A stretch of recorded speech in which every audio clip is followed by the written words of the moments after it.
সন্ধ্যার মধ্যে আপনাকে এটাকে সেন্ড করে দিচ্ছি।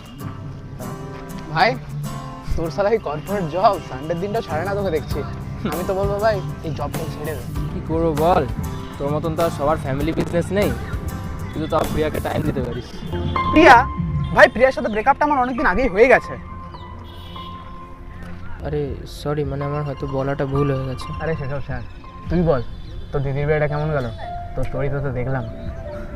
আরে অ্যাকচুয়ালি আমি তোকে বলতে পারিনি, কারণ ডেস্টিনেশন ওয়েডিং ছিল তো। আরে না না, আমি কিছু মাইন্ড করিনি। আমরা হয়তো সেই আগের মতো আর ক্লোজ তো নেই। তোর মনে আছে ছোটবেলায় তুই আমার ঘরের সামনে ডাকতে আসতিস? হ্যাঁ ভাই, আর তোর সবসময় পটি পেয়ে যেত। ওসব ছাড়, তুই বল তোর গুগলি বলগুলোতে কেমন ছয় মারতাম। হ্যাঁ, ছয় মারতি না আউট হয়ে যেতি সেটা বল। আউট হয়ে যেতাম আমি? চল তো দেখি তোর কত স্কিলস আছে। চল দেখা যাক। মার এবার। তোর পাশে